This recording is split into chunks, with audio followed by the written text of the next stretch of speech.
Hi, everybody. Welcome to just number 9. I think it's number 9 or number 10 of Football and the Blues. Again, if you're just new to the show, just listen, subscribe, and pass this podcast on to your mates. It could help somebody. I was talking to Alan offline there, just about helping each other. Do you know, if you think this could be a benefit to anybody, by all means, just give them a shout, pass this on to them, or in fact, get them as a guest on the show. You'll know my number, and if you need to speak, just put it in my DMs and I'll speak to you. Today's guest, it's came, see, we had one, and now we've got two. We've got Amanda's dad. So for viewers of the show, you'll remember Amanda, cracking lassie, amazing lassie. We spoke off air, so I'm not going to shame her. We've got Amanda's dad on, so welcome to the show, Alan McNamara. Thanks, Craig. Good to be on. So, thanks, mate. So, listen, Alan got in touch with me after the last programme, and he was just saying that, listen, he's got a great story to tell. From speaking to Alan the last couple of weeks, I think he's got a lot to say. First and foremost, we love to get a wee bit of chat about the football. So give it to me, Alan. Where did it start, and what's the script? It started with as I was saying to you off air, according to law, he's classed as my stepdad, but to me, he's my dad, John McNamara. Him and my mum I used to live in Kilsyth, and I came through to live with them when I was 12. I was a Rangers supporter, but I'd never been to a game or anything like that because my family life was poor back in Kilsyth, and they were season ticket holders in the main stand, and right in line with the 18-yard box at the Copeland Road end, and they bought me a season ticket for that season. That was the summer I'd came through, and they bought me a season ticket for that season, and it's been like that ever since. And I'm 61 next month. No, come on, Craig, you're supposed to jump in and say you don't look it. Come on now. Come on, mate. No, listen, no, you. No, you don't Seriously, look it. so that's where it started for me, and I started taking Amanda when she was 3, and I took Andrew when he turned 3, and they're in your heart, you know. They break your heart, but they're in there, and there's nothing you can do about it. It's there, and it'll never change. But of recent, you start to wonder, thinking, geez, why do you keep doing this to me, Rangers? Why? Just why, you know? So, but it's, and I used to be in the kind of Park Loyal supporters bus, and travelled there, Europe, Marseille, Dortmund, all The the good places. times. And Germany's a place I know well, having served in the forces, so I was stationed there. So yeah, been all over with the KP Loyal, and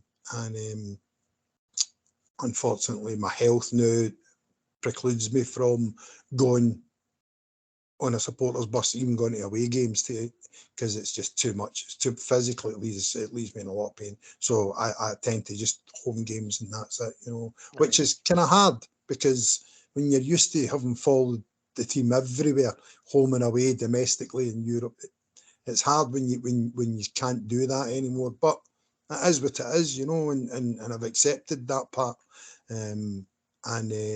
But yeah, just right at this moment in time, you just want to go and kick somebody's backside and say, "Wake up!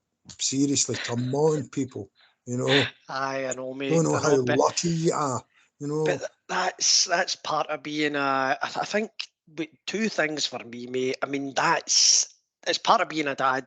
I think it's leaving it to the younger generation and just letting them get on with it. I'm trying to take the kids as much as I can as well, and it's good to bring them up as Rangers fans.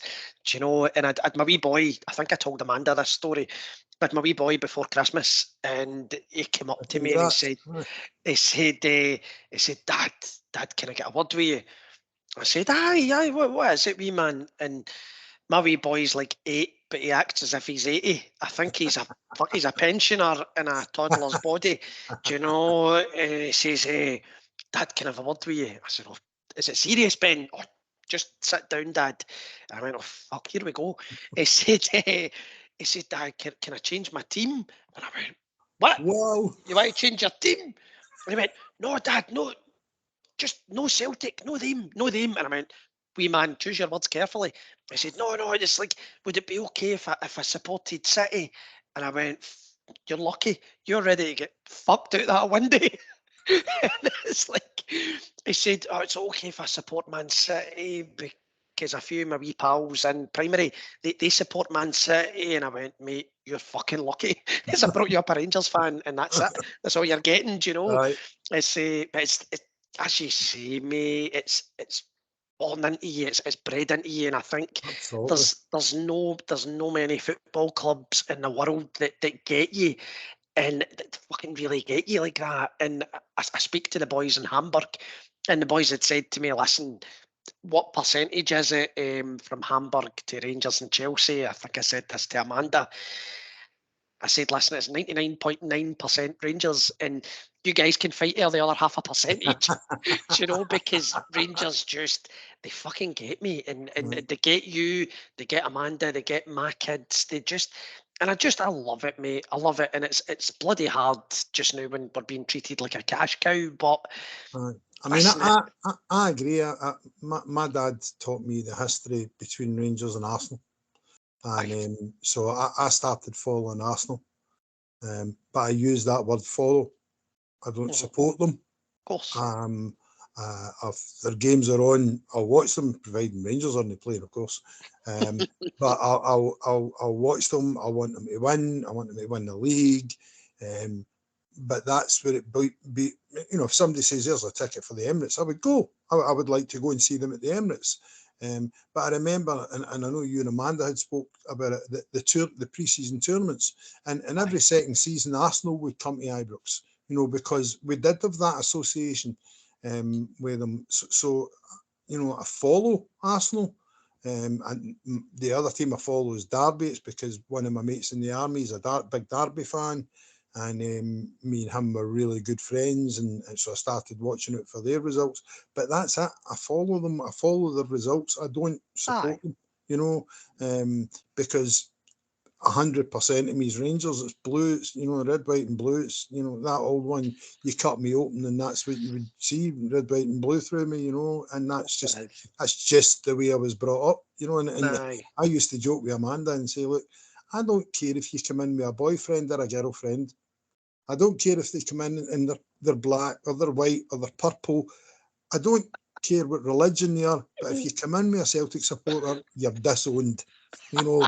And that's the kind of thing that you would.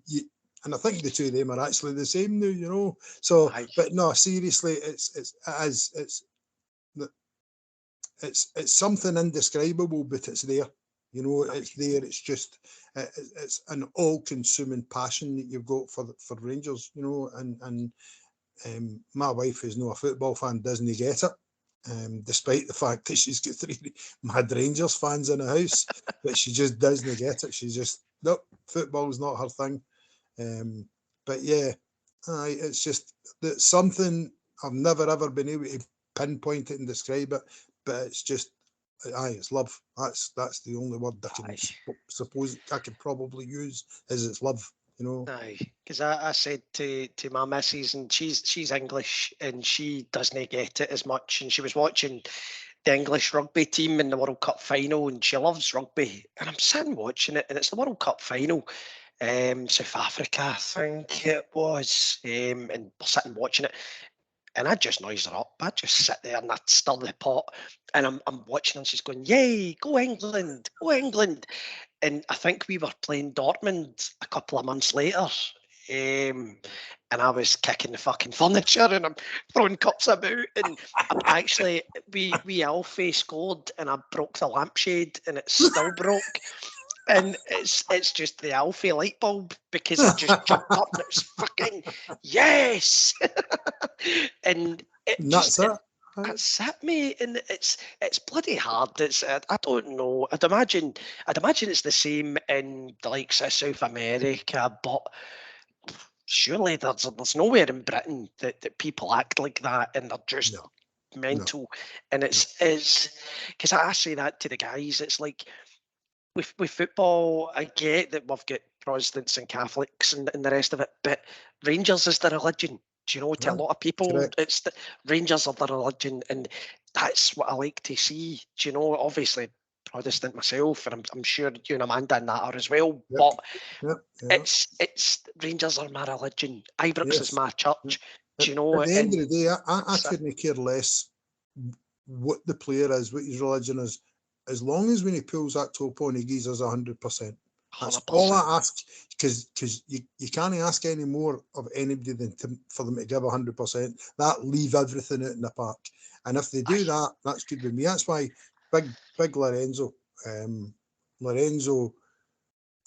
People at the beginning, people were giving him grief, but I thought you're not seeing the real player, because he was too busy having to cover for right back and his own position. So that when we did get a right back into play beside him, we started to see how good Lorenzo was. And I had to laugh because he was made, when he was made captain. You remember Jerry McNee, right? Aye. Jerry McNee actually came out and said, "Aye, but they haven't signed an Irish Catholic." Fuck off. Hold on a wee minute. Seriously, what difference is an Italian Catholic or an Irish Catholic? To me, it's no different. Well, to me, it made no difference because the guy gave his all for the club, and that's all that mattered to me. You know, so you're right. Rangers, when you boil it down, the religion is Rangers. End of story. Aye. You know, That's it. and And Ibrox is the church. of course it is, mate. And it's funny, like even looking at that and saying we am. So I'd one of the guys yesterday, he was asking me who was the first Catholic to play for Rangers.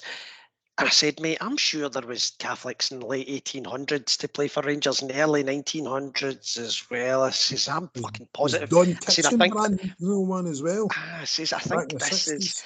I says, I'm sure this is just a fallacy that's drawn up by the media just to portray us as the bad guys and Yep, them as the good guys yep. with the 67 team. But it's like, just shut up. It's them that stoke the flames a lot of the time. Yep. And you see it as well, letting that mob on to talk about refereeing decisions the week before the cup final, and you see what happens with the last game. Do you know? And it'll start as soon as we finish playing Aberdeen on Sunday.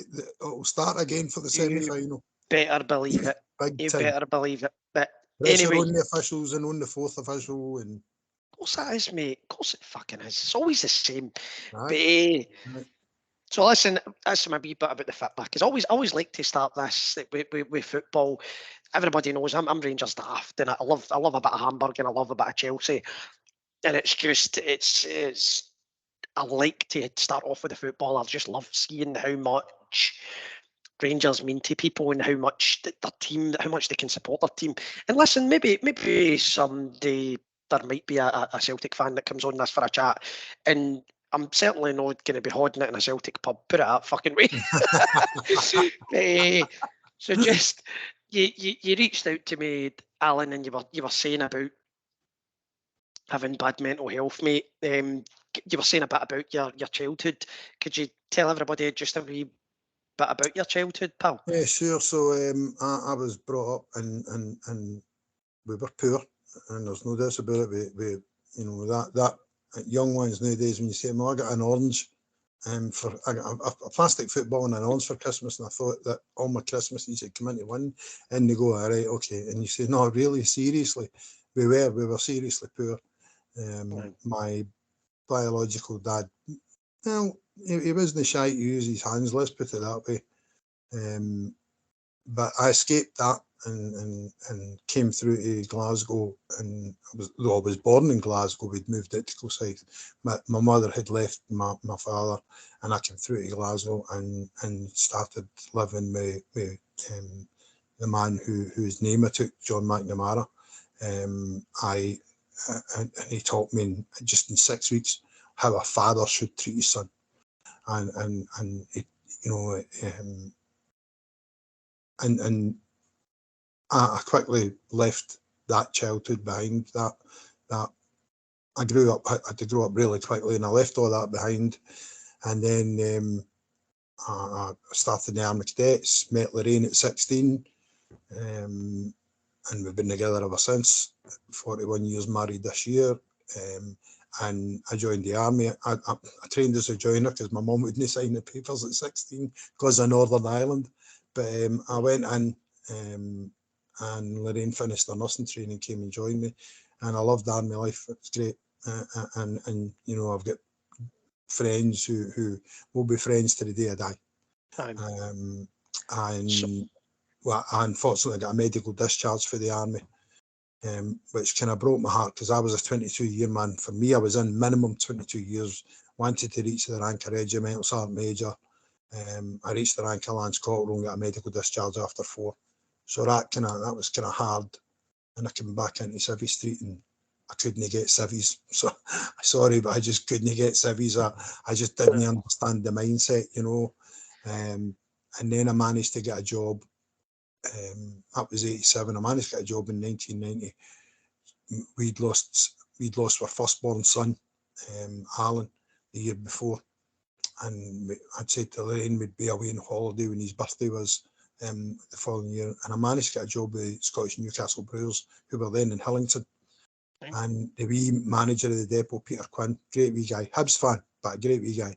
And I said to him in the interview, when are you looking to start somebody? This was the Thursday. He says, Monday. I went, well, you better get somebody else. He went, why? So I told him why. And he went, right, okay, we'll call you. We'll let you know. I thought, aye, very good. Well, they did. 2 o'clock that afternoon, phone goes, he says, go on your holiday, enjoy it, remember your son. He says, and you start on the Monday when you come back. And it was an amazing job. Loved it. Hard graft, but well paid and good conditions.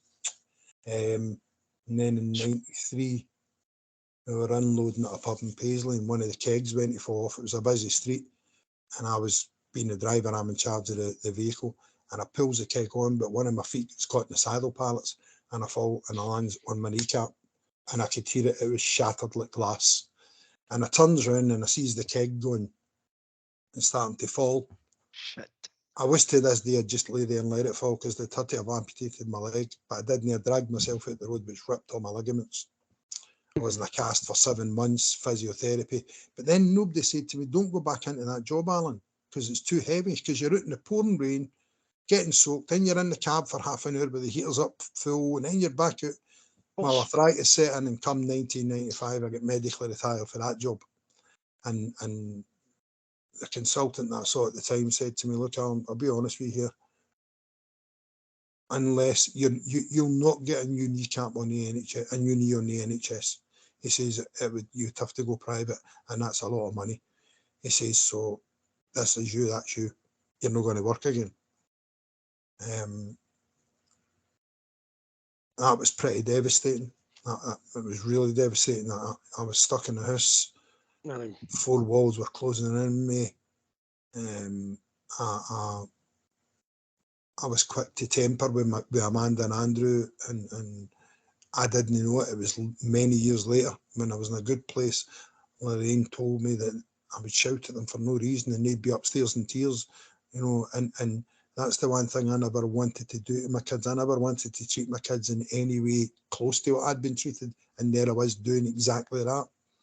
And my mental health just went down and down, and I didn't know to talk about it. I wasn't sleeping. I was surviving on 2, 3, 4 hours sleep a week, and that's genuine. That's absolutely genuine.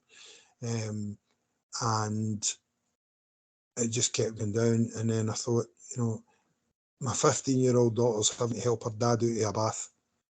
She shouldn't have to be doing that at 15, for goodness sakes. You know, don't be wrong, we're no prudish in this house, you know. If one is in the loo and one wants to go in for a shower, we'll just walk in and go in for the shower. You know, that's whether it's Lorraine or Amanda that's in the toilet, that's just the way we've always been. But I just thought it shouldn't be happening. They'd be better off without me. And that was the first thing that comes into your head. And having spoken to a few of my army mates who have suffered for mental health problems, and a few other friends, that's the first thing that comes into your head is, they'd be better off without me. What you don't realise is that, and the statistics that go with it, is that a parent who commits suicide, then their children, I think it was something like they're 67% more likely to commit suicide because the children feel they should have done more. So they end up with a mental health problem. But they're no better off without you because you've just devastated their whole lives. So I tried to commit suicide twice. I was down the bottom, couldn't see any way out. Circumstances surrounding my attempts meant that I didn't succeed. And I was seeing my GP, and I might add that we were able to cover up that I'd attempted suicide. So it wasn't known about outside the house and a close friend. And I was down at my GP, and my GP, she saved my life that day, because the only way I can describe it, Craig, as I says to you, is that she looked right into my soul. And honestly, she looked in my soul, and she just said to me, you know, Alan, what's really wrong? And 2 secs. Sure.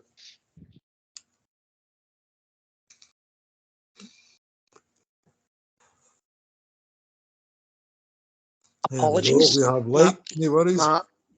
My light went off. She says, what's really wrong? And then I told her in tears and snotters, and you'll need to subtitle that for them. She got me boogies. She got me to see a psychiatrist the next day. A psychiatrist with just so everybody knows, my wife's a psychiatric staff nurse, and I hid it for her, and she blamed herself because she should have seen it, and you know, and how could she see it? Because I had it. I likened it to a woman putting on makeup. You painted a smile on before you left the house, because everybody would say, how are you? And you say, I'm fine, because you think they've got their own problems, they don't need to hear mine. Yet most of my friends would have listened to me if I'd told them, but I didn't think they would. And that's another perception that many people have, is that people don't want to hear your problems, they've got their own problems. Well, actually, sometimes they do, because A, it's an escape for them from their problems. B, it makes them realise that there are people that are, you know, maybe worse off than them. And C, if they're a friend, then all they want to do is help you. So you know, talk to people. As it happens, I saw a psychologist who I'd taken all my problems, Craig, and I put them in a box, a metal box, and I'd covered in padlocks and chains. And then I put it in a big room, and I covered that in padlocks and chains. And this is how I likened it in my mind. I then put barbed wire around about it with machine gun nests, and then 10 feet landmines, and then another set of barbed wire and machine gun nests, so that I could never go near it.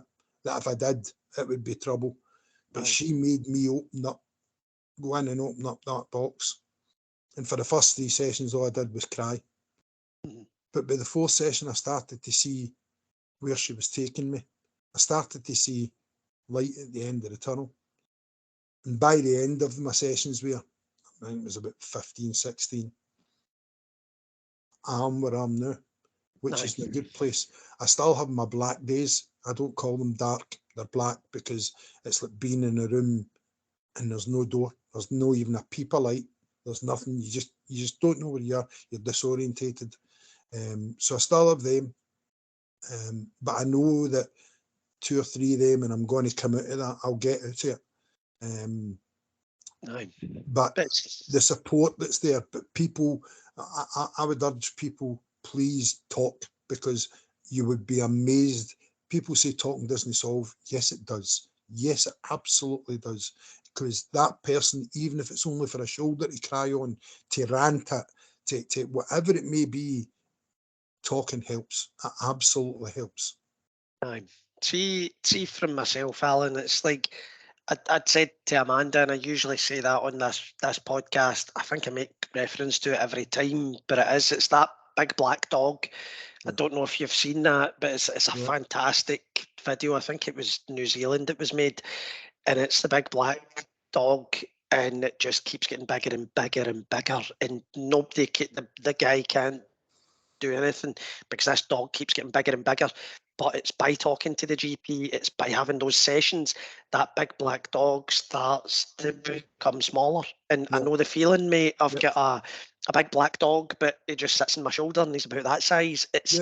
some days it can be that size, but some Yes. days it can, Yep. do you know, and people notice that, do you know, it's always, I've always been the same as you. It's always the life and soul of the party. It's the guy that, there's Craig the Clown.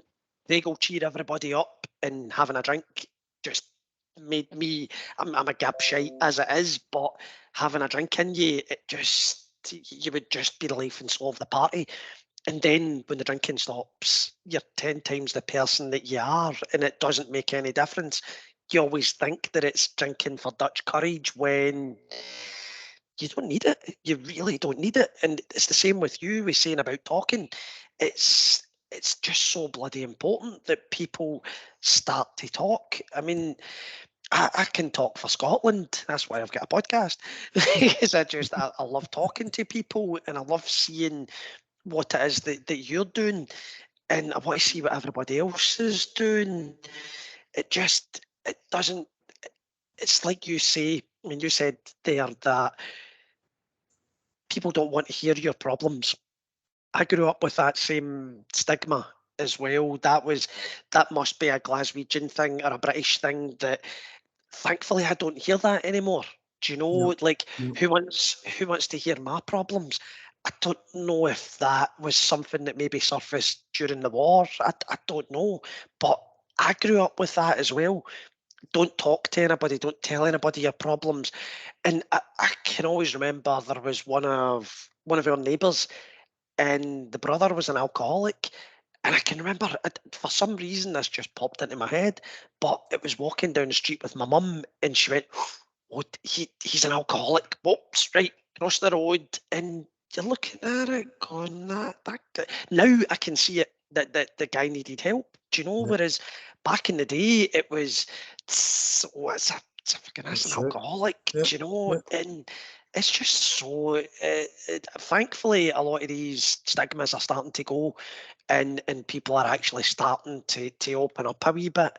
Do you know? Absolutely. Absolutely. And we need to, we really do, because I've been in a position where I've talked to a friend from suicide, and I got his local mental health team to intervene and help him. And to this day, he says, "You saved my life." Now, that's not me bumming myself up.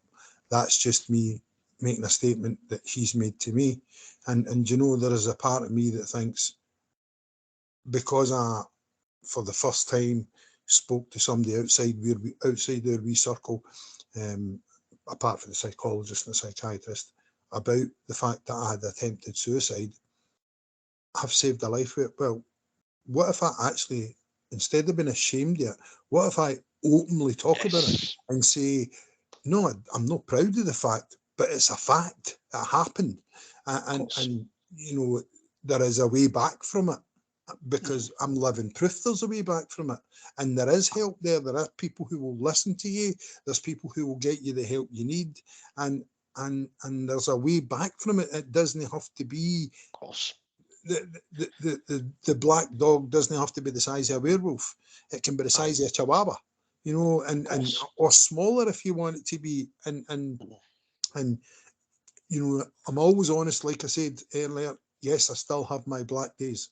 You know, depression doesn't go away and disappear forever. Of I still have course. my black days, but they are few and far between. You know, there's maybe only 3 or 4 a month, which, when you Aye. consider it was the whole month before, you know, talking helps, you know. And if by listening to this, somebody says, well, do you know what? I know what he's saying there. Well, if you know what I'm saying, if you relate to anything I'm saying, and you're not talking to somebody, then my advice is start talking to somebody. Phone you, you know, Mhm. DM you and say, Craig, can we talk? You know, through your page, ask to speak to me, because Aye. I'll listen. I will absolutely listen. Whether it's over a telephone or whether you want to meet for a coffee, I will sit and listen, and I will do Aye. whatever I can to help. So see, one of the most beautiful things that comes out of this podcast is the fact that people are starting to open up a wee bit more, and that's so bloody refreshing to see. And I could honestly, I could cry. I'm that happy at the fact that there are people that are starting to open up. Um, it's just so important that we keep this conversation going. And if there is anybody that can learn from how I've dealt with my problems, or how Alan's dealt with his, or Amanda, or any of the previous guests like Rab or Stevie, anybody, if you can watch that and say, right, I could use that in my own life, I could maybe use that in my own life, then we've cracked it. Do you know, we've at least started, and we're trying to do more. As Alan says, he's not in this for self-deprecation. He's in this just to try and make a change. And it's the same with myself. We're not being paid to do these things. It's Yeah. it's for the betterment of everybody else. Do you know, it's getting guys to talk. And so Um, everybody knows, Craig said that to me offline, you know, about the fact that he's only in it for one reason, and that's to help people. And of course, you know, and if anybody thinks he's getting paid, then absolutely not. if But only he's there to help people, and that's a great thing. if only I was Respect. get if only I was getting paid by the word, I would be a fucking millionaire. So listen, mate. You go back, just take it back, right? You were saying about your biological dad, right? So Mhm. he's obviously quite good with his hands. Then it's the army. It's all these things that add up. And I always say it's like there was a course that I was on, and it shows you the vessel, shows you the big what. Imagine a big water bottle that you put in the office water dispenser. Put that in, it's not going anywhere. Do you know that the water isn't going anywhere until you push that button, and then the water starts to disperse? I like to look at it as saying it's never going to get empty if you don't open up. Do you know? Whereas if you put a hole in that, slowly but surely, it's going to start to trickle out. And Yeah, you had it at the fact that you essentially had a mental breakdown, not even a mental breakdown, that you've been to the depths of your soul, essentially. I had many a nervous breakdown. Many times I could easily have been sectioned, and through the alcohol and the other shit that goes with it. But to look at it as a whole, Alan, you had it, I've had it. We've taken it to the extreme, rather than it being let's stop it here, let's stop it there and talk. yeah, Let's yeah, maybe even go by that and stop it there. Maybe even stop there. We stopped fucking there and there. You know, it's yeah. like bring it If, down to manageable if I levels. could have, if I could go back, I liken it to a slope, Craig. Some of us are on top of the slope. Not many. That most of us are kind of just at the start of the slope. It's not too steep. They're okay. They can hang on. And then as you get down the slope starts to get steeper until you get to the abyss. And I've been down the abyss. I wish I could have stopped it here. Oh, sigh. I wish, I wish, I wish I'd seen that GP 6 months previous, a Yeah, year previous, where she'd said to me, Alan, what's really wrong? Because I wouldn't have been, like I say, I'm not proud of the fact that I attempted that, but it's part of who I am, you know, aye. and you can stop it, but as you say, that water's sitting in there. And unless we know, unless you tell somebody you need a help, you know, you want a drink of water from that bottle, then we're no mind readers. We've Aye. no got crystal balls. If you just say to somebody close to you, or sometimes it helps to talk to a complete stranger, just to say, I need help. I Aye. need help. I really need help. Then you'll find that helps there, because there will be somebody who will be there to help you and give you a helping hand up. It's no easy. You still have to do a lot of work by yourself to get back up there, but it's worth it. Believe you me, it's worth it Definitely. to feel when you felt so low to feel so good again. You know, Aye. it's definitely worth it. And I'm just glad I'm still here today. You Aye. know, So what would you say were the things that made you try and make that decision to take your own life? I know you said that you tried it twice, Alan. What was part of the me what was the I felt that I was a burden on my family. My wife was going out.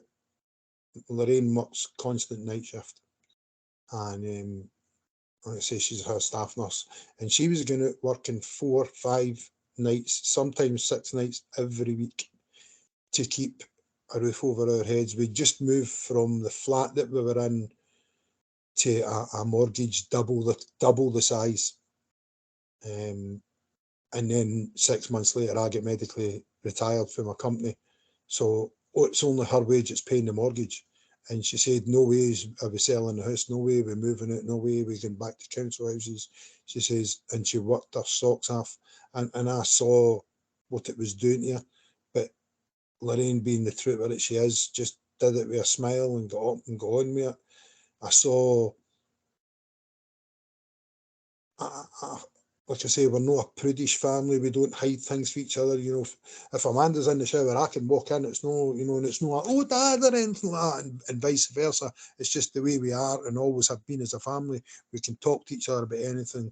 Well, that's what I taught them. You can talk to us about anything. Yet I didn't practice what I preached at that point in time. But I felt like, you know, 15-year-old girl shouldn't be helping their naked daddy out of a bath, and I couldn't take my boy outside to play football with him, you know. And it's because more. I used to coach football and that, and here I am, I can't even take my own boy outside to play football.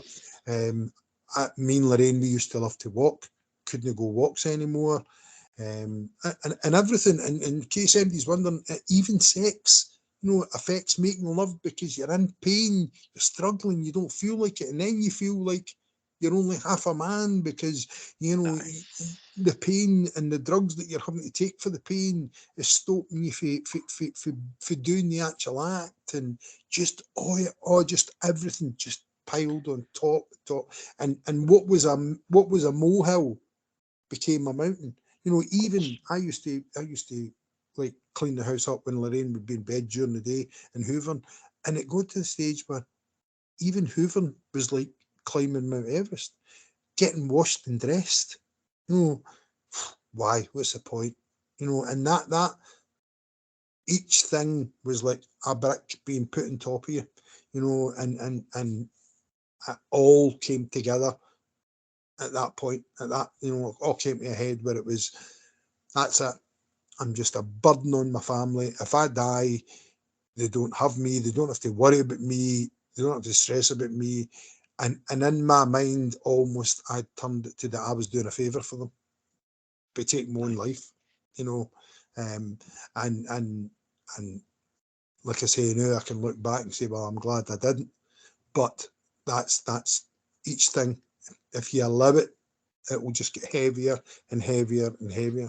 And with each thing you start to feel, well, what's the point? I mean, how can they help me? Well, it doesn't matter how many bricks are on top of you, somebody can help you.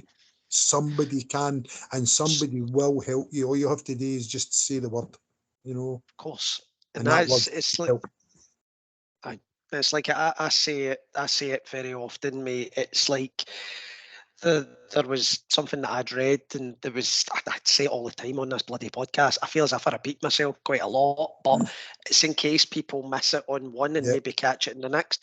But it's just breaking that cycle. You said it. It's very similar to myself with drinking. If I'd kept on drinking the way that I was drinking and following the past, then it becomes the cycle, and my kids start following that. My grandkids start following that. If you had succeeded in taking your own life, who knows what would happen to Amanda? Do you know, it would destroy her, and then she could maybe take her own life. Do you know, Well, these and things will always be in our minds. Do you very know? true, because Amanda is a daddy's girl. Andrew's, and I don't mean this in a derogatory way, Andrew's more like his mum. He's more introverted, whereas Amanda's very much me. And I suppose, you know, I'm her hero, and as most dads are to their children. Aye. And I probably would have destroyed her.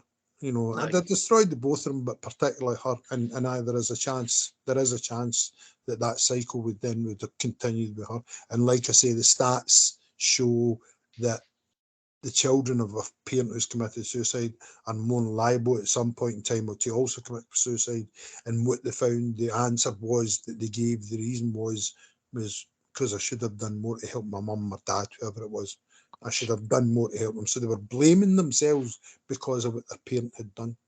So the cycle then continues. So, you know, if you can break the cycle, and it's the hardest thing to do is ask for help. But if you do it, I can assure you, you'll get the help you need, because somebody will listen, and somebody will then say, well, look, I don't know. They might know the next steps to take. I'm lucky I do, because through Lorraine being a psychiatric nurse, I know what the system is and how it works, like local mental health teams to intervene, especially when they're at that point of actually going to commit suicide. But even if you don't know the steps to take, you say, well, I'll find out for you. I'll find out for you. You know, and the one thing that I've found is that when somebody's telling me about themselves, is they don't want me going telling other people. So you need to reassure people that I'm not going to go blabbing about it. And if I do talk about your situation, your name will not be mentioned. It's just so that I can find out and get the advice, so that I can then come back to help you. But it's that, let people know that what they tell you is in confidence, and all you want to do is help them, you know. So and that's, like I said, that's why I wanted to come on the podcast, was because I know you talked about football, but the main objective of the podcast was to get people talking, because men's mental health is absolutely, it's going through the floor.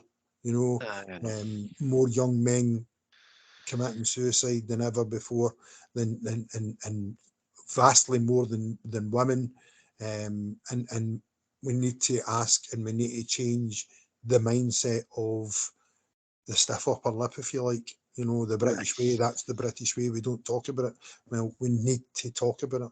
And like I was saying to you offline, prior to COVID, everybody was talking about it. Prince William was there with Big Crouchy, you know, and that, and the FA were all talking about men's mental health. Then COVID hit, and it seemed like mental health had been cured, because everybody stopped talking about it. You know, and COVID itself has created a mental health time bomb. You know, so if you get ahead of the curve and start talking about it now, you know, if you see somebody struggling with mental health, go up and put an arm around them and just say to them, how can I help? But if you're struggling with mental health, then pick up the phone, type out a DM to Craig or to myself, and we'll get back to you. You know, I promise you that I will get back to you. You know, and we'll go for a coffee or talk on the phone, whatever the case might be. Aye, because I say all the time, if anybody doesn't want to speak to myself because it's too familiar, or speak like to the likes of Alan if it's too familiar, then pick up the phone and talk to Samaritans. Do you know, they're available, free phone 24/7, and I think it's 116 123. Free phone call, do you know, free phone call, and there's always somebody that will listen. Do you know, and I will always get back to anybody that messages me. You get a lot of people that they like to walk the walk, whereas I always walk the walk and talk the talk, and I can tell with the enthusiasm that Alan shows that he is the exact same. Do you know, there's a lot of things coming up in the next few months that I'm going to speak to Alan about as well, because I want to get him involved. The likes of the Baton of Hope is going to be running and starting in Glasgow on the 20, I think it's the 27th or the 28th of June. And that's something that's like, if you can imagine, the Olympic torch, but that's for suicide awareness. That's going to be a walk around Glasgow, then to Newcastle, Birmingham, London, all the big cities. But I would love to get you involved as well, because at the end of the day, we want to be looking at this as a success story. Do you know what? I speak to a lot of people that their sons or their daughters have taken their own lives. And to see somebody, I would rather be taking that walk with yourself, Alan, than taking it with Amanda in your memory. Do you know, Yeah, that's the way that I always yeah, look at life, mate.